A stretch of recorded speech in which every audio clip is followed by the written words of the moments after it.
Théo Malédon est l'un des tout meilleurs meneurs de jeu de l'Euroleague, il est même candidat au titre de MVP, et pour preuve, il est 4e à l'évaluation, et c'est aussi le 5e meilleur scoreur de l'Euroleague cette saison. Mais alors qu'est-ce qui le rend aussi bon sur le terrain? Eh bien on va analyser ses meilleures actions ensemble, on va essayer de comprendre comment est-ce qu'il lit le jeu, quels sont les choix qu'il fait et pourquoi est-ce qu'il fait ses choix, et à la fin de cette vidéo, tu pourras faire les mêmes choix que Théo Malédon en match. Si à la fin de la vidéo tu penses avoir progressé, n'oublie pas de liker, de commenter pour me dire quel est le prochain joueur que tu veux voir, et surtout de t'abonner parce que ça donne énormément de force. Bref, assez parlé, c'est parti pour l'analyse de Théo Malédon.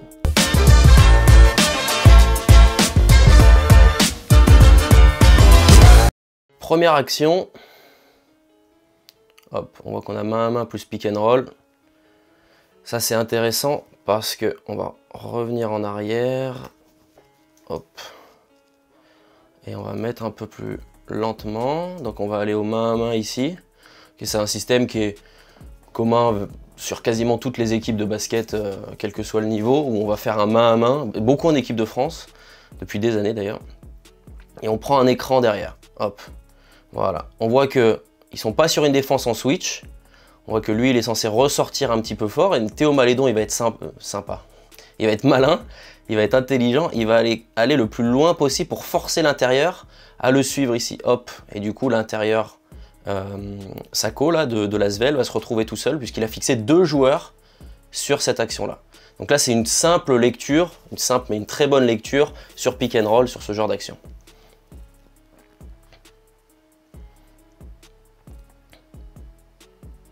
Okay, donc là c'est une interception. Hop.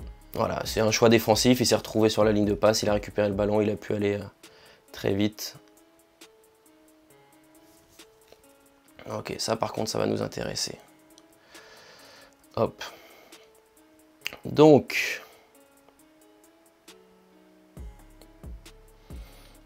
hop, là, ça demande temps mort, mais c'est l'action juste avant. Hop. Hop.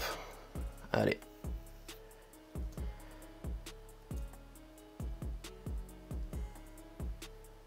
Tac. Donc là, on voit qu'il va driver sur la ligne de fond. Je pense que c'était un écran de Geoffrey Lauvergne, mais que ça a été défendu en ice, c'est-à-dire que ça a forcé le joueur à ne pas aller dans l'écran, ce qui fait qu'il se retrouve sur la ligne de fond seul. Et on voit que le défenseur, il fait plutôt l'effort de rester devant.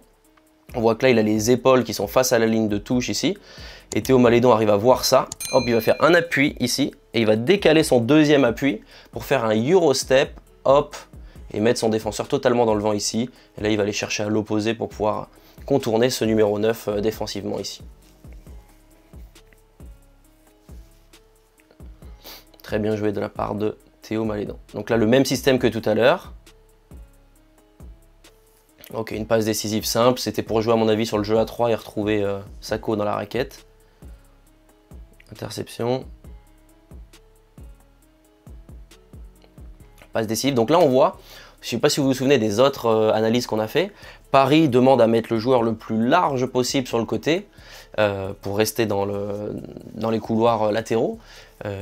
C'était le Real Madrid qui demandait aux joueurs d'aller dans l'axe. Et là, j'ai l'impression que l'Asvel, c'est aussi la même chose. On essaye d'avoir le porteur de balle qui essaie de remonter la balle dans l'axe. Ok. Là, c'est plutôt un élément technique qu'on va essayer de voir. On le voit déjà ici, mais hop. Il y a un truc qui est très intéressant là-dedans. Donc là, c'est de la early offense. On voit qu'il reste du temps sur la possession, largement même. Ok. Là, il y a un close-out qui est pas trop mal. On interdit le shoot. Et là, on voit Théo Malédon qui va faire un truc qui est très malin et qui est très technique, mais on dirait pas comme ça. C'est qu'il va passer l'épaule en premier. Vous voyez ici, il a l'épaule qui protège la balle, son corps, c'est qui lui permet de rester très équilibré. Et même ici, là, on voit que malgré le contact, il arrive à rester sur ses appuis. Il est très fléchi, il a l'épaule qui protège et il va pouvoir aller scorer là-dessus, malgré le contact. Donc c'est très très bien joué de la part de Théo Malédon, qui aime bien célébrer, on va le voir beaucoup dans ses vidéos.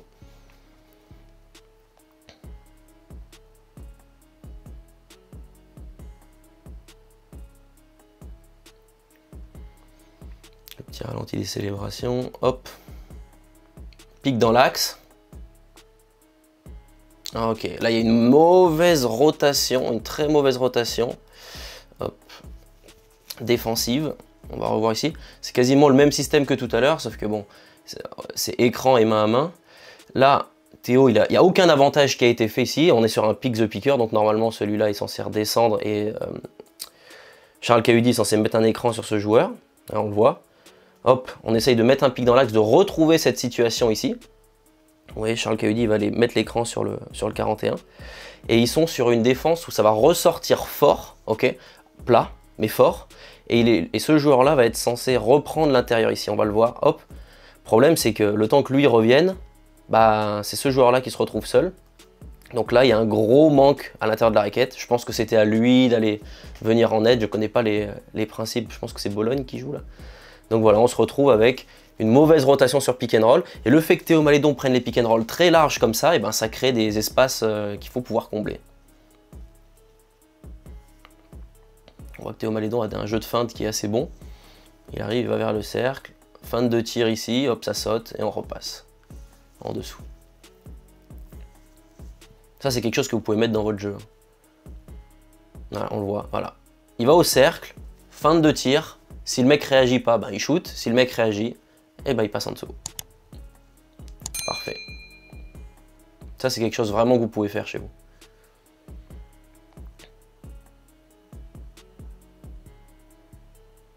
Ok. Contre-attaque, hein, classique, il y a les trois qui courent. L'intérieur qui est en trailer ici. La passe décisive. Bim. Parfait. Donc là, Théo est sur un poste de deuxième arrière. Il vient de reprendre une cascade d'écran. Ok, alors là, défensivement, c'est Baskonia qui... On va essayer de voir ça. J'ai l'impression que... Donc là, il va y avoir une cascade d'écran. On est sur un système un peu, qu'on dirait une entrée en diamant. C'est-à-dire que les deux extérieurs sont face à face. Et les deux intérieurs vont venir mettre un écran pour faire ressortir le joueur. On voit, écran ici. Lui va ressortir de ce côté-là. Et l'autre intérieur va aller mettre un écran. Hop. Ouais, et en fait, donc ce joueur-là va forcer Théo Malédon à aller dans l'écran, mais le problème c'est qu'il est mal positionné sur le terrain. Et hop, vu qu'il n'y a quasiment plus personne dans l'aide, et ben il va pouvoir aller à l'opposé du ballon pour pouvoir aller vers le cercle, fixer et donner la balle à l'intérieur qui est tout seul. Donc ça c'est un jeu de fixation sur la ligne de fond qui peut être intéressant. Il aurait, ouais, non, il aurait peut-être pas pu la shooter, mais voilà. Il allait fixer le joueur de Sako et hop, pouvoir scorer ici. Ok, le compte de Théo, bon, il n'y a pas énormément de choses à en dire. Hop, si il y a quelque chose à en dire. Hop, on voit qu'il pose l'appui. Voilà, l'impulsion, elle est en même temps. Les deux joueurs ont la même impulsion en même temps du même appui, ce qui fait qu'ils montent en l'air ensemble. Et là, ça sera le concours de celui qui saute le plus haut, qui est remporté par Théo Malédon. Donc ça, c'est le timing de contre, c'est quelque chose qui se travaille. Ok. Hop, il y a écran ici dans l'axe. Hop. Donc là, il y a les deux joueurs qui vont inverser ici pour essayer d'embrouiller l'aide, on va dire ça comme ça. Et là, Théo Malédon, il voit que son joueur est sur ses hanches, il va faire un grand appui devant pour faire un cross, presque comme s'il donnait le ballon d'ailleurs. Hop. Et là, un arrêt pour pouvoir créer de la distance et pouvoir shooter derrière. Il n'a pas un jeu qui est si compliqué que ça, mais qui est très malin, qui est basé sur les feintes. Vous voyez, c'est pas d'une vitesse affriolante, mais voilà, le joueur il n'est pas disponible, il n'est pas face à lui, et ben on peut jouer avec ça. Ok, le early double drag screen, ça revient pas défensivement, le Barça n'est pas en place, on fait la passe lobée. Ok, on est sur une situation ici qui est intéressante. Donc on est sur la fin de possession, on va dire. Hop, voilà. Donc là, on a Théo Malédon qui va aller dans la raquette. Et souvent, quand il y a un joueur dans une équipe de basket, peu importe le niveau, enfin professionnel, voilà, là on va le voir ici. Souvent, l'idée, quand on a un joueur qui est fort en 1 contre 1, qui est fort pour aller vers le cercle, c'est que tout le monde mette un pied dans la raquette. En fait, l'illusion, c'est que le champ de vision de Théo Malédon, là, c'est qu'il y a très peu d'espace au final pour venir dans la raquette, parce qu'il y a son joueur et puis il y a d'autres joueurs qui sont à côté. Donc il va quand même y aller. Lui, il va être sur un aider reprendre, c'est-à-dire qu'en théorie, il va mettre la main et puis repartir ici. Hop. Et ce joueur-là, alors j'ai pas son nom, je me souviens plus. Bref, il se décale un petit peu et on se retrouve avec un joueur tout seul et démarqué pour pouvoir jouer. Son nom va me revenir, mais Aginsa, voilà. Ok, là aussi c'est malin, c'est de la lecture. On voit qu'ils sont sur Ice, hein, encore une fois. Ce joueur-là refuse que Théo Malédon prenne le pick and roll. Et là, à l'intérieur, il n'est pas prêt. Il n'est pas prêt à venir défendre. Normalement, il n'est pas censé se positionner ici. Donc les deux sont pas sur la même défense déjà. Lui, il est sur Ice et lui, il est sur Contrôle. Donc là, c'est problématique. Normalement, il est censé être un petit peu décalé pour enlever l'axe à Théo Malédon. Et là, Théo, il a juste à aller tout droit et à aller marquer le panier. Donc c'est de la lecture sur pick and roll. Quand les mecs sont pas en place, on voit qu'ils sont pas d'accord sur la manière de défendre.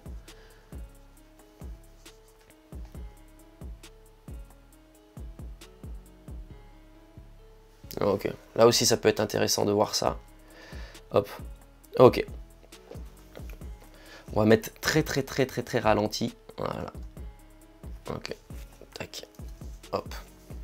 On va essayer de voir un truc, ça s'appelle l'équilibre de son défenseur. On va voir l'équilibre du joueur. Alors, j'ai l'ordi qui bug un petit peu, mais c'est pas très grave. On va peut-être mettre un petit peu plus rapide. Ok. Voilà, donc là, lui, il est prêt à défendre, il n'a aucune orientation spécifique. Théo fait presque mine d'appeler un écran ici. Il va aller même, voilà, comme s'il allait jouer son 1 contre 1, comme s'il allait jouer vers l'écran. Et là, le joueur, il va faire trop d'appui de recul. On voit que là, tout son poids, vous voyez, hein, là, tout son poids est sur l'arrière. Donc là, ça va être compliqué pour lui de défendre sur un tir. D'ailleurs, on a vu, il a fait un grand pas en arrière pour pouvoir se resituer et être rééquilibré. Et donc Théo va en profiter pour tirer. Hop. On va remettre à vitesse normale. Voilà. Une dernière fois, pour le plaisir des yeux. Boum, déséquilibré. Les mains en bas, on tire. Très bien joué. Ok. Alors là, il y a deux trucs qui moi, vont m'intéresser. Là, il va vers le cercle. Il va sur la ligne de drive la plus directe, vu que le joueur est un petit peu moins athlétique. C'est-à-dire que c'est une ligne droite entre lui et le panier. Il passe très proche de son joueur. Et vu que le joueur est en retard et moins athlétique, bah, il va être obligé de commettre une faute. Sinon, il ne peut pas défendre. Et on se retrouve avec ça. Nice. Regardez, hop. Ah, vous avez vu? Il rentre vraiment, il colle son joueur, limite il est épaule contre épaule. Pareil que tout à l'heure, on est loin, les mains sont vers le bas, on shoot, pas de problème.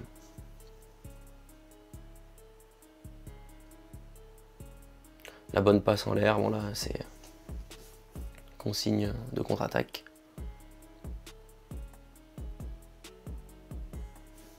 Oh la bonne passe. Ok. Ok, donc là on a un premier écran ici. Ça a été très bien défendu, il est passé avec. Donc on remet l'écran. Ok, là il a été vif pour revenir ici. Là, l'écran a bien été posé. Là, il y a un vrai décalage qui a été fait. Et Mathias, il est censé ressortir fort ici. Et donc on se retrouve avec lui qui est en train de bumper l'intérieur. Donc ça c'est une défense de pick and roll à 5. Le problème c'est que du coup lui il se retrouve seul. Et donc boum, il va devoir revenir ici. Théo il regarde ce joueur là dans un premier temps comme s'il allait lui donner le ballon. Et c'est lui qui est dans la raquette tout seul. Voilà. Une bonne attaque de pick and roll. Basée sur de la lecture. Bien joué.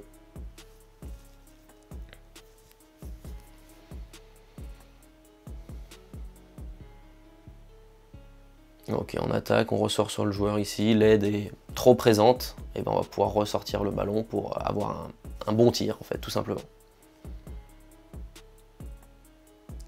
Théo Malédon, il est bon pour pouvoir jouer 5 contre 1 et prendre de la vitesse, et du coup vu qu'il est très rapide, il va pouvoir provoquer des aides défensives et donc libérer ses coéquipiers. C'est là où il fait la majorité de ses passes décisives.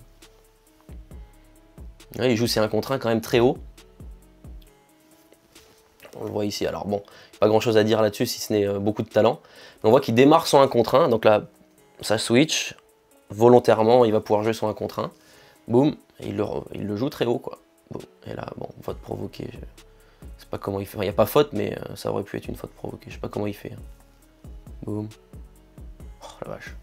Voilà, tout le talent d'un Théo Malédon. Pareil que ce que j'ai dit tout à l'heure. Alors, là, il y a un truc qui va m'intéresser, moi. C'est regardez l'angle du pick and roll ici. Donc, Geoffrey Lauvergne, parallèle à la ligne de touche ici. Et lui, il va prendre cet écran presque comme un flat screen, ok, comme si Geoffrey Lauvergne était dans cette orientation-là. Ok, boum. Et là, il met le joueur derrière lui. on peut l'oublier. Il va aller provoquer ce joueur-là. Pleine vitesse, il passe l'épaule en premier, il est très bas sur ses appuis, donc lui va devoir venir. Hop, on ressort pour un tir à 3 points. Donc voilà, allez jouer rapidement pour pouvoir provoquer des aides. Et si l'aide ne vient pas, et ben on shoot. Le même système que la toute première action.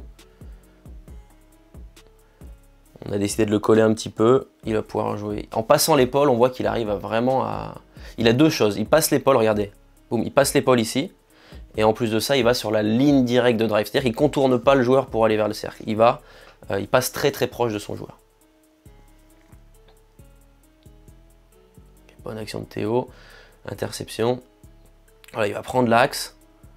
Ok, bon là c'est une belle passe d'ess.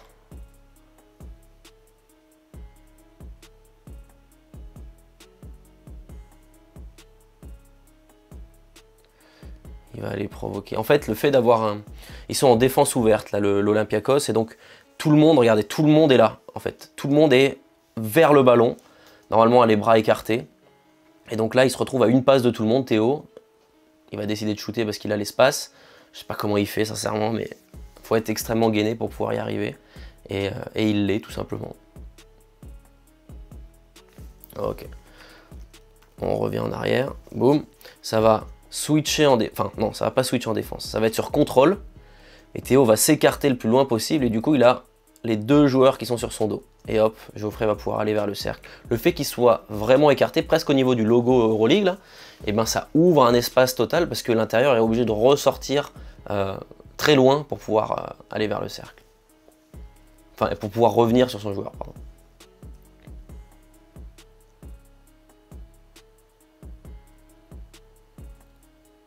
Pique dans l'axe pour provoquer un switch défensif. Et là, il est défendu par un joueur intérieur beaucoup moins mobile, beaucoup plus lourd. Et il va pouvoir jouer avec. Voilà, donc là on a vu un petit changement de rythme très rapide. Vous allez voir, boum, il s'arrête, boum, il repart. Et là, très dur à défendre. La bonne aide, malgré tout, il arrive à scorer. C'est là où je pense que Pierrick Poupée fait un très bon travail, c'est qu'on voit depuis tout à l'heure que Théo Malédon, il joue ses pick and roll toujours très très haut. Parce que quand il est en pleine vitesse, là on le voit encore, c'est très très haut, quand il est en pleine vitesse, bah, il est beaucoup plus créatif parce que il est capable de régaler tout le monde, de prendre de la vitesse, d'aller provoquer des aides, etc., etc., etc. Voilà, là il va encore une fois prendre un contre un très très haut. Bon là c'est un step back presque pour, enfin, ouais, pour revenir à égalité. Oh là là, c'est presque marché ça. Allez, il va reprendre l'axe. Il est vraiment rapide pour pouvoir aller vers le cercle et ça c'est quelque chose qui est intéressant. Il n'a pas un jeu qui est si compliqué que ça au final.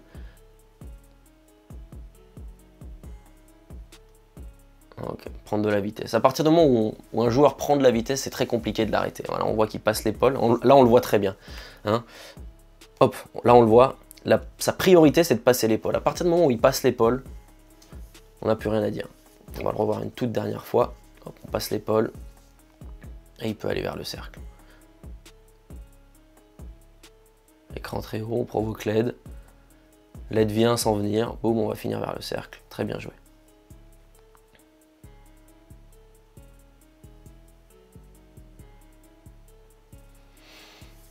Que dire de plus, si ce n'est que le fait qu'ils prennent de la vitesse et qu'ils prennent de l'espace, on voit que les... Ouais, je sais pas comment il fait. Là, c'est... Comme on dit, il part au casse-pipe, c'est-à-dire qu'il je pense qu'il joue le 1 contre 1 vraiment pour tirer, et puis il va retrouver le mismatch. Là, pareil, il va provoquer une aide, il ressort sur le joueur qui est tout seul. Vraiment pas compliqué son jeu. Hop, ça switch. Il fixe deux joueurs, il va pouvoir donner la balle à Geoffrey. On revoit, boum, tac. C'est lui, c'est Vincent Poirier qui va défendre dessus. Lui, il faut qu'il revienne. Boum, et là on a deux joueurs, même presque trois, mais deux joueurs qui sont défendus, qui défendent sur Théo Malédon. Et donc Geoffrey qui a eu l'intelligence de ressortir derrière la ligne à 3 points, et bien, et boum, on se retrouve avec un petit tir mi-distance. J'ai deux joueurs sur moi, ça veut dire qu'il y a un joueur qui est tout seul.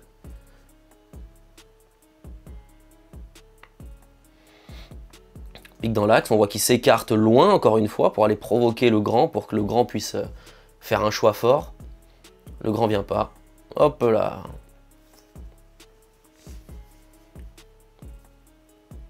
Boum, le grand vient pas. Le joueur est sur les hanches, il passe l'épaule. Et boum.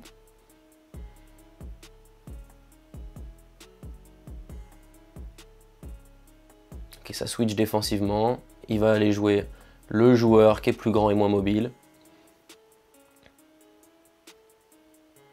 Pique dans l'axe.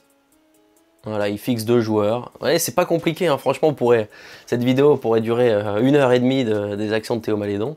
C'est vraiment toujours dans la simplicité. C'est la simplicité qui fait la beauté du jeu de Théo Malédon. Jeu rapide. Défense en ice. Il réussit à récupérer le ballon. Et il lâche la balle en contre-attaque. Mauvais repli défensif. Bon, ça, c'est des actions qui sont pas vraiment décryptables.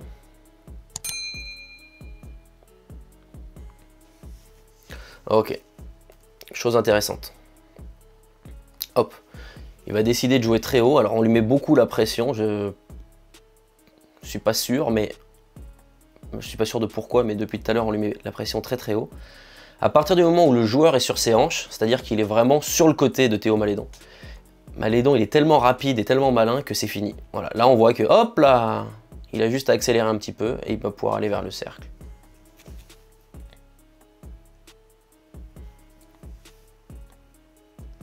En allant provoquer la faute, et ça c'est du gainage, hein, parce qu'il y a une vraie faute là-dessus et faut tenir physiquement.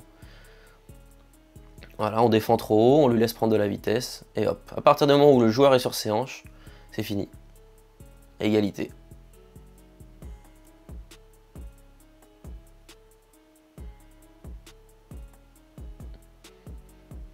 Voilà, jeu de feinte comme ce qu'on a vu au tout début de la vidéo. Hop, poser 2 appuis, on se retourne et on tire.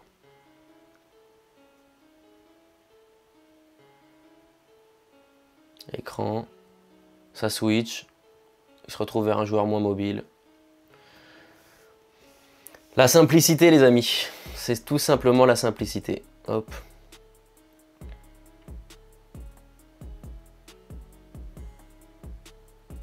Double drag screen. Le deuxième écran est ghosté, je sais pas comment on dit. Slippé, je sais pas comment ça se dit en français. Mais vous voyez que là, Sako, à peine Théo se dirige vers lui, on voit que là, ça va ressortir fort. Paris, généralement, ils sortent sur un appui et ils repartent. Hein. On voit, boum. Et là, l'écran, en fait, n'est pas posé. Il va pouvoir aller vers le cercle. Et il se retrouve tout seul. Donc là, ça a été très bien scouté du côté Asvel. Surtout très tôt comme ça dans le match.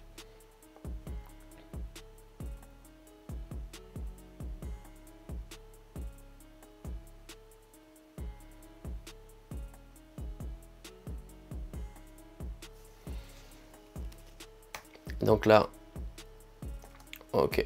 On voit que c'est toujours très haut comme ça. On voit qu'on est sur une situation presque, j'ai bien dit presque d'isolation, puisque tous les joueurs, attendez, on va revenir un peu en arrière, hop. Voilà. Tous les joueurs partent sur la ligne de fond ici. Et un des intérieurs va venir poser un écran ici, changer l'orientation à la toute fin. Donc ça s'appelle un Varejao screen. Et Théo Malédon, pleine vitesse. Boum, il va pouvoir aller vers le cercle. Les autres joueurs se sont effacés. Et donc, il n'y a plus personne en aide. Très bon système de l'Asvel sur une isolation comme ça.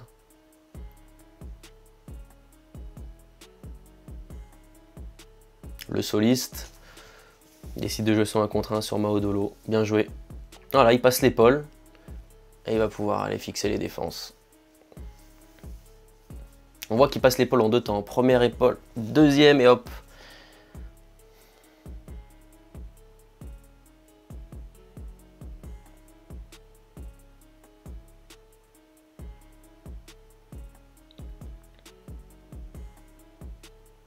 Bien joué ça. On va jusqu'au cercle, on essaie de provoquer l'aide et on retrouve avec un joueur tout seul. Rebond, jeu rapide, boum. Bien joué. Petite carotte, mais c'est bien joué parce que il défendait sur le shooter, là, sur celui qui avait le ballon, et donc il a continué sa course. Ça vaut le coup. Ça valait le coup en tout cas.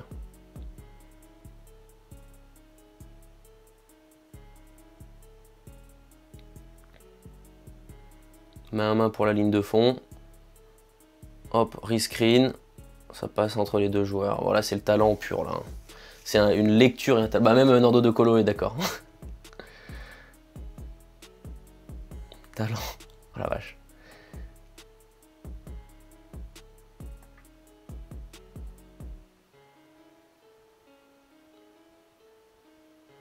Ouais, là c'est pareil, pas grand chose à en dire, juste énormément de talent.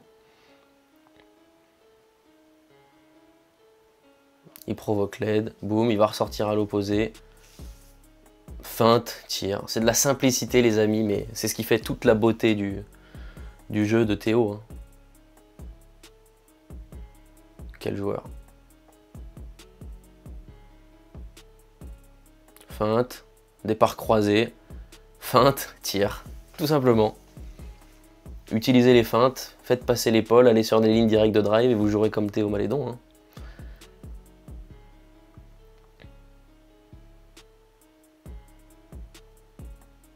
Coupe, maligne sur la ligne de fond.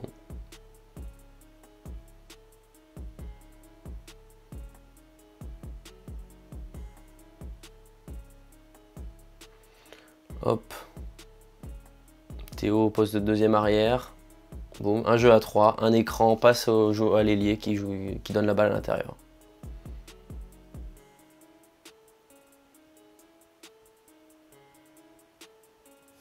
Écran, là on le voit ici. Ça laisse la ligne de drive, on voit qu'il n'y a personne, vous le voyez là, il n'y a personne ici. Boum, lui, il faut qu'il aille défendre sur l'IT, sinon c'est 3 points. Et hop, N1. Pas plus compliqué que ça.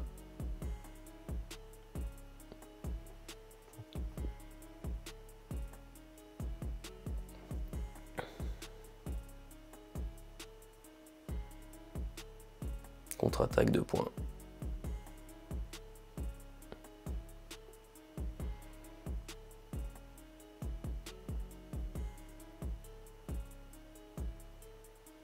Là, on a vraiment... Voilà, vous voyez, il y a une ligne de drive. Les deux écrans sont bien posés, ils sont très bien pris.